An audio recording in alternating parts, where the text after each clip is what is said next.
معروف يا ولاد ان شركة اتصالات هي الراعي الرسمي للاهلي، لكن لما نزلت اعلان مغفلك الزمالك شاف ان الاعلان ده هو كله تريق على نادي الزمالك. اللي ما يعرفش ما ايوه يتكلمش. ما تستغربش. المهم اول لقطة في الاعلان ان فيه واحد عنده مرض نفسي او مجنون او مخوت ايهما اقرب يعني، بيشدوه لعربية اسعاف.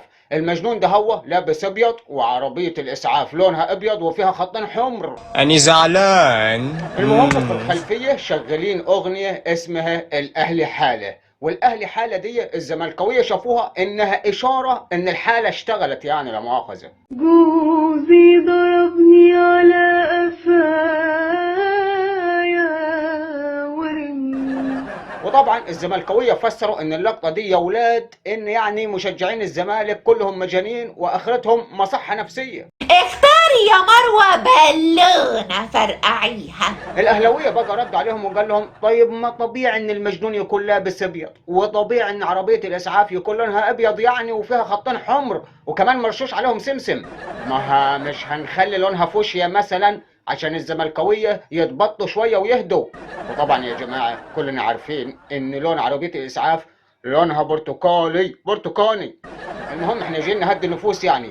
تخيلوا يا مغفلجين ان الموضوع وصل للنائب العام. ايوه اصل احنا فاضيين وما وراناش حاجه. فيه بلاغ تقدم للنائب العام ان الاعلان ده هو مسيء للاهلي. المهم ندخل على الاسقاط الثاني. حلوه الموسيقى دي هي. المهم يا جماعه الاسقاط الثاني ان فيه راجل بيدهن حيطه، والحيطه دي مرسوم عليها نسر اللي هو رمز النادي الاهلي. ولو جبت عيل صغير في ثالثه ابتدائي واخد 3 ملاحق هيقول لك ان ده معناه ان نادي بيراميدز هياخد مكان النادي الاهلي. ايوه يا جماعه احنا ناصحين قوي في يعني التفسيرات وفك الرموز والشفرات. المهم الاسقاط الثالث. يا عم حطوا موسيقى. ايوه كده. الاسقاط الثالث يا جماعه في شويه عيال كده اطفال لابسين تيشيرت سماوي، واذ فجاه يا مغفلك العيال ده هم يقلعوا القميص السماوي ونلاقي تحته ايه؟ قول انت بقى.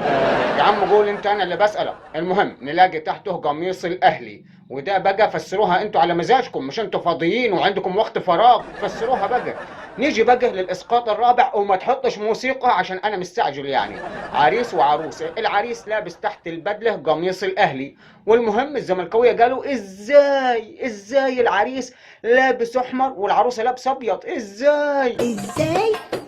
ما طبيعي يا مغفلين ان العريس يعني يكون لابس اسود والعروسه لابسه ابيض. المهم حاليا يا جماعه الاعلان تم منعه، وجمهور الزمالك عملوا حمله كبيره مغفلقه وبيطالبوا فيها بمقاطعه شركه اتصالات. اتمنى يا جماعه في نهايه الفيديو اكون لخص لكم القصه كده بشكل مضحك، وما تنسوش تحطوا لايك وتكتبوا رايكم في الكومنتات. والسلام عليكم ورحمه الله وبركاته.